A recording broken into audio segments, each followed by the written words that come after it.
এইকেইদিন দেখোন বজাৰ সমাৰ কৰোঁতে একাউণ্টটো খালীয়ে হৈ গ'ল। 2-3 মাহটো চলিব পাৰিম, তাৰপিছততো কিবা এটা কৰিব লাগিব। আপোনাৰ কিবা ভুল হৈছে চাগে, মোৰ ল'ৰাই বেয়া কাম কৰিব নোৱাৰে। প্ৰতিজনী মাকেতো সেইটোৱে ভাবে।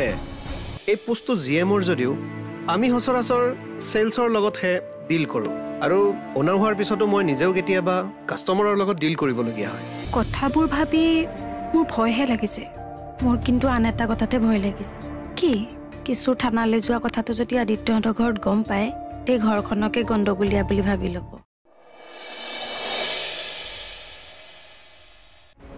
এইটোৱে হৈছে মুকুন্দ মাধৱৰ ভনীয়েকৰ ঘৰ। যিজন মুকুন্দ মাধৱে নিজকে বৰ সভ্য বুলি পৰিচয় দি থাকে এইখন সমাজত, এইজন মুকুন্দ মাধৱৰ ভাগিনীয়েকৰ ভনীয়েকৰ ভায়েকে কৰিছে এটা নোহোৱা নুপুজা কাণ্ড।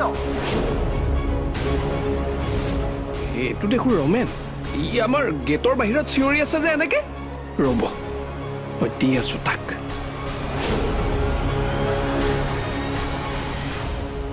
ৰমেন নিউজৰ এই বিশেষ প্ৰতিবেদনলৈ স্বাগতম জনাইছো অসমৰ দৰ্শক ৰাইজক। দেখিবলৈ পাইছে কেমেৰাত সেই বিশেষ ঘৰটো। হয় দৰ্শক ৰাইজ, এইটোৱে সেইটো বিশেষ ঘৰ, যিটো ঘৰত সংঘটিত হৈছে সেই বিশেষ ঘটনা। আচলতে এইটোৱে সেইটো ঘৰ য'ত থাকে সেই অভদ্ৰ বুঢ়া কংস মামা, আৰু তেওঁ আচলতে বৰ কথা কয়, আৰু তেওঁৰে আত্মীয় সংঘটিত কৰিছে এয়া জঘন্য ঘটনা। আচলতে নিজেই স্কুটি বিক্ৰী কৰি সংঘটিত কৰিছে, আকৌ নিজেই আপোনাৰ ইঞ্চুৰেঞ্চৰ ধন ক্লেইম কৰিছে। আচলতে এনেকুৱা মানুহক দোষী সাব্যস্ত কৰি আচলতে কঠোৰ শাস্তি দিব লাগে, আৰু এনেকুৱা মানুহক গ্ৰেপ্তাৰ কৰিব লাগে। হয় আমি ইয়াত দেখিবলৈ পাইছো তেওঁৰ ঘৰৰ মানুহ এজন ওলাই আহিছে। এয়া লাইভ হৈ আছে ডাঙৰীয়া, আপুনি লাইভত আছে। হয় আচ্ছা, এই ঘটনা সন্দৰ্ভত আপোনাৰ অনুভৱ কওক। কি অনুভৱ এয়া চাওক, তেখেতে কৈছে কি অনুভৱ। আচলতে আমি আপোনাৰ পৰা জানিব বিচাৰিছো, এই যে আপোনাৰ ঘৰত সংঘটিত হৈছে ঘটনাটো, এই ক্ষেত্ৰত আপুনি কি ক'ব বিচাৰিব? কি ঘটনা? মই দেখোন একো গমেই পোৱা নাই। এয়া চাওক, ঘৰৰ মানুহে মুখ খুলিব বিচৰা নাই ৰাইজ। 13জন মানুহে লাইভ চাই আছে। আচলতে আপুনি কওক, ঘটনাটো সি কিয় কৰিলে? কোনে? মই দেখোন একো গমেই নাপাওঁ। এই মুকুন্দ মাধৱৰ ভাগিনীয়েকৰ ঘৈণীয়েকৰ ভায়েকে এটা ক্ৰাইম কৰি থানাত আছে। মই এতিয়া কি কৰিব লাগে? আপোনাৰ অনুভৱটো কওক। হেই, মোৰ একো অনুভৱ নাই। তেনেহ'লে মুকুন্দ মাধৱৰ অনুভৱটো কি? ঐ, তই পাগল হলি নেকি? ঘৰৰ সন্মুখত আহি পেলাই এনেকে চিঞৰ বাখৰ কৰি আছ যে। ঘৰৰ মানুহে একো কৰা নাই, তই যা। কিয় ভণ্টি, কিহৰ হুলস্থুল হৈ আছে? এই ৰমেনে আহি কিবা হুলস্থুল কৰি আছে। ৰমেন মানে সেই টেণ্ট হাউচৰ ল'ৰাটো নেকি? তাৰ আকৌ মাৰ খাবৰ হৈছে। ৰহ, সাংবাদিকক অন কেমেৰা সাংবাদিকক তেওঁলোকৰ ব্যৱহাৰ এই ষ্টাচাৰ শিকিছে সেই অভদ্ৰ বুঢ়া কংস মামাৰ মুকুন্দ মাধৱৰ পৰা। এই ব্যৱহাৰ কৰিব নোৱাৰিব।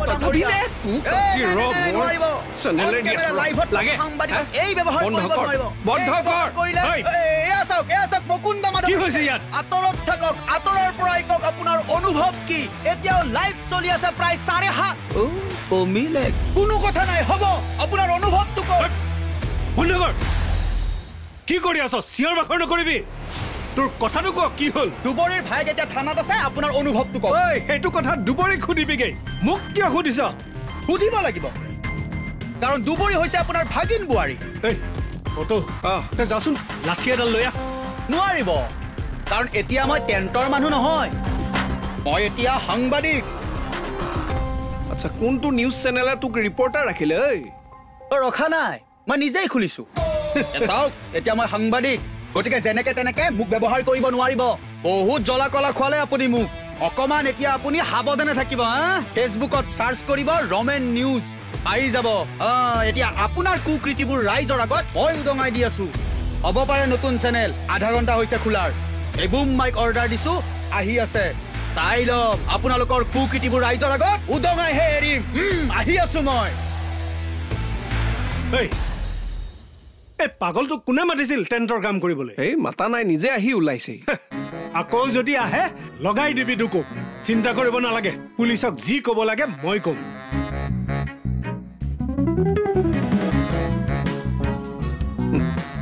পাইছে মজা।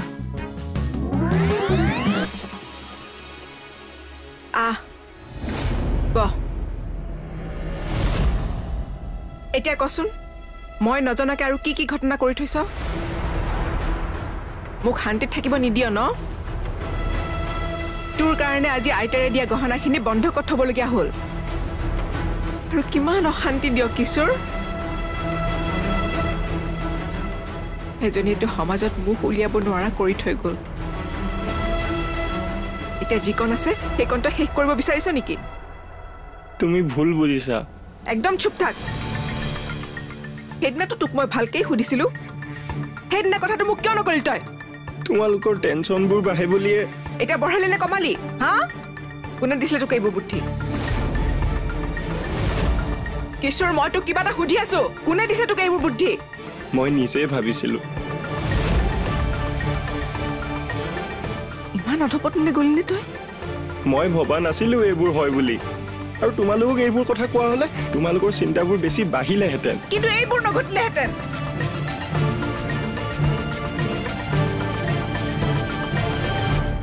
যিখন ঘৰৰ মানুহক কোনেও আঙুলি টোৱাই কথা ক'ব পৰা নাছিল, সেইখন ঘৰৰ মানুহক আজি থানাত হেণ্ডকাফ লগাই ভৰাই থৈছিলে।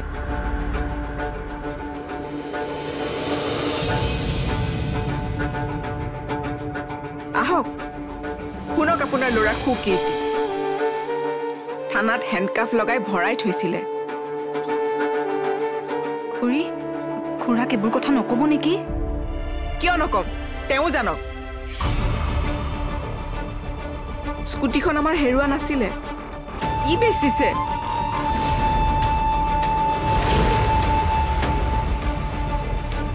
আৰু চুৰ হোৱা বুলি থানাত মিছা কেছ দি ইঞ্চুৰেঞ্চ ক্লেইম কৰি ধৰা পৰিছে।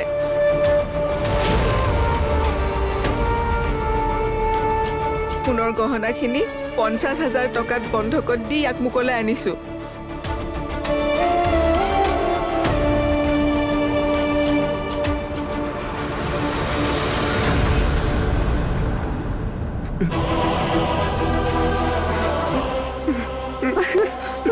এতিয়া ভাল লাগিছেনে দেউতাৰ কন্দুৱাই?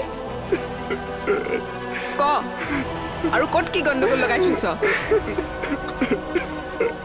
প্ৰেৰণা, ঘৰৰ ভিতৰত লৈ যাচোন।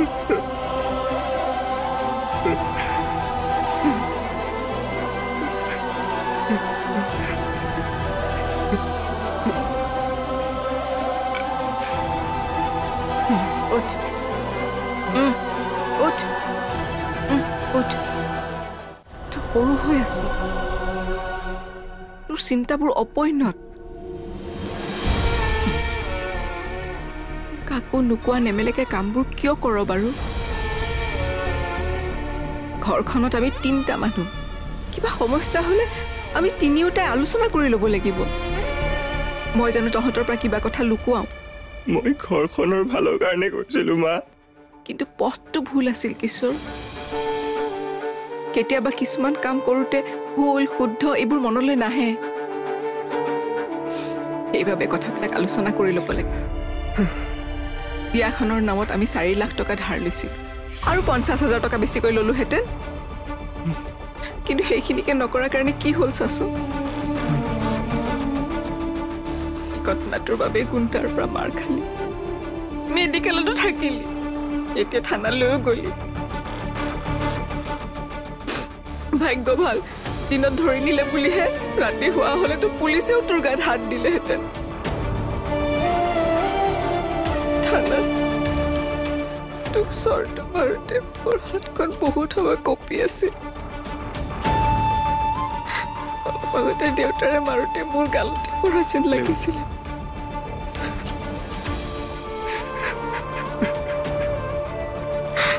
অকল মোৰ বুলিয়ে নহয়, প্ৰতিজনী মাকৰে তেনেকুৱা হয়। পৰীক্ষা দিয়ে সন্তানে, টোপনি ক্ষতি হয় মাকৰ। ভৰিত যদি কাৰোবাৰ নখ ছিঙি বিষায়, মাকৰহে বেছি বিষ। নিজৰ বুলিবলৈ একো নাথাকে মাকবোৰৰ, সন্তানৰ সুখকণৰ বাহিৰে। এই সুখকণৰ পৰাও তই মোক কিয় বঞ্চিত কৰিব খুজিছ কিশোৰ? কিবা ভুল কৰিলেও মোক কবি, খং কৰিব পাৰো, কিন্তু অন্তৰৰ পৰা বেয়া নাপাও নহয়।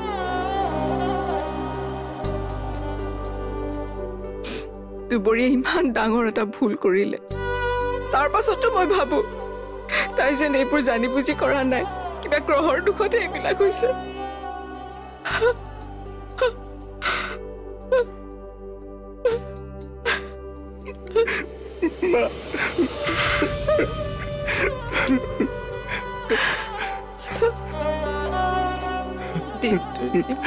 সময় আমি মাকবোৰে নিজক সময় দিওঁ তাতকৈ বেছি সময় নিজৰ ল'ৰা ছোৱালীক দিওঁ কেতিয়াবা আমাৰ মাকবোৰৰ কথাও চিন্তা কৰিবিছো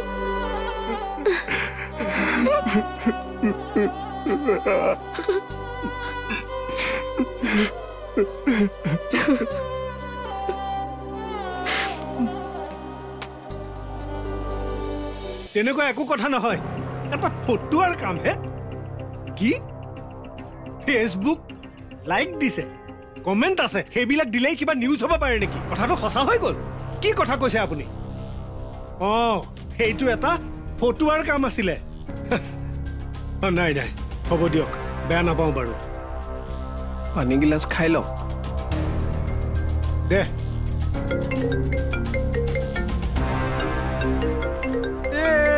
তেৰিকা আকৌ আহিল এটা ফোন ল হয় কওক তেৰিকা এইটো এটা পাগলৰ কাম পগলা সি এইবিলাক সি মোৰ নামটো লৈ পেলাই যি টিখন কৰি ফুৰিছে জানিছো আপুনি ফেচবুকত লাইভ দেখিছে সেইটো এটা কথা হ'লনে কৰিবতো কোনোবাই লাইক কৰিব কোনোবাই ভিউ কমেণ্ট চব দিব পাৰে সেই বুলি এইটো এটা সঁচা হ'ব পাৰে নেকি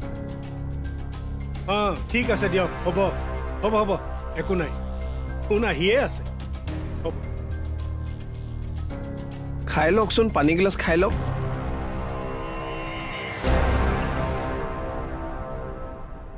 লাহে লাহে লাহে লাহে ঐ তই পাগলটোৰ ঘৰ চিনি পাৱনে নেপাওঁ তই এটা কাম কৰচোন তাৰ ঘৰটো বিচাৰি উলিয়া কলিতা দোকানীক সুধিলে গম পাম তই কলিতা দোকানীক সোধ আৰু কাৰোবাক সুধি পেলাই সেই পাগলটোৰ ঘৰটো বিচাৰি উলিয়াই মোক জনা যেনে তেনে তাক বিচাৰি উলিয়াব লাগিব অশান্তি কৰি দিছে সি মোক কিবা এটাতো তাৰ কৰিবই লাগিব ফোন আহিছে আকৌ এটা আহি হেল্ল' হয় কৈছো কওক হয় বুজি পাইছো হ'ব দিয়ক মই থৈছো ফোনটো ৰমেনে কামটো বেয়া কৰা নাই খাতা পাইছে কংখ মামাই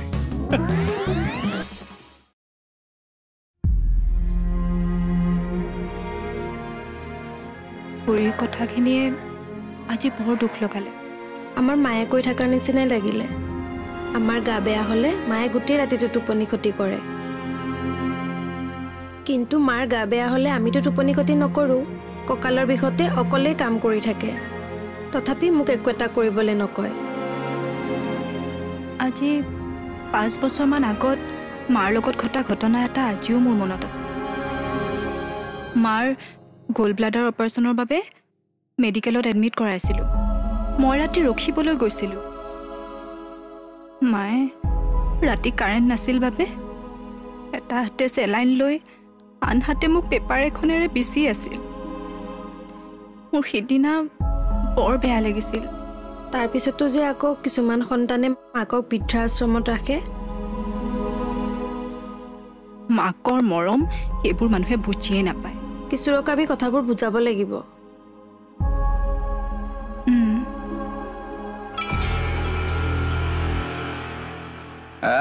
কেনে ভাইটি এমপ্লয়মেণ্ট লাগিব গালি দি থৈ গ'ল বে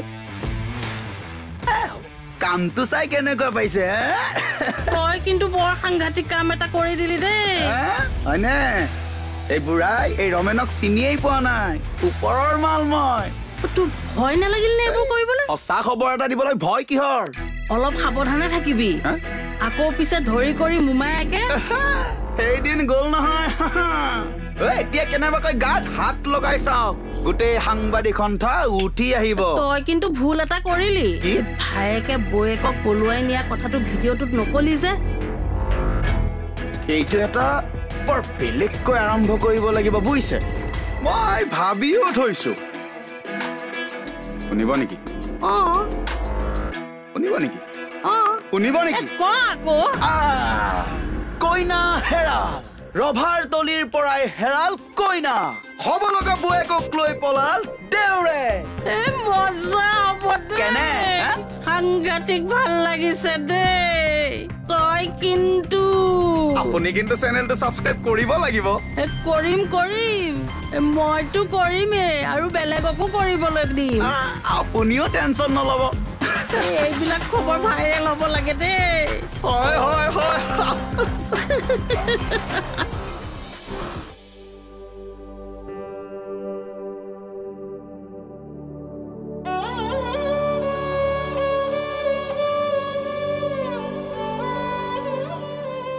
মই অথনি খঙতে আপোনাক গোটেই কথাখিনি কৈ দিলোঁ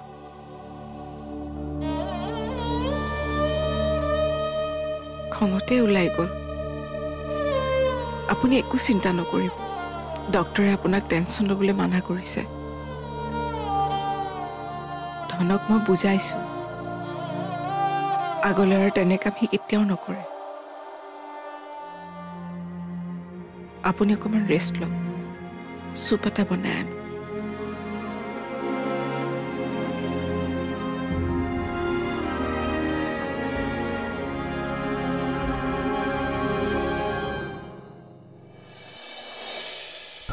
এই এমাহ দুমাহলৈ মই নতুন ৰুম লোৱাৰ কথা ভাবিবই নোৱাৰোঁ কিয় ফ্ৰেণ্ড হ'লেও কিছুমান কথা মই তোক ক'বলৈ বেয়া পাওঁ ৰমেনেহে আহি বহুত হুলস্থুল লগালে ৰমেন মানে এই 10th হাউচৰ ল'ৰাটো সি নিউজ পৰ্টেল এটা খুলিছে নহয় ই আকৌ আমাৰ ঘৰলৈ আহি হুলস্থুল কৰিব লগা কি হ'ল ঘৰত নহয় গেটৰ মুখত দুবৰীৰ ভায়েকক আজি কিবা এটা কাৰণত থানালৈ লৈ গ'ল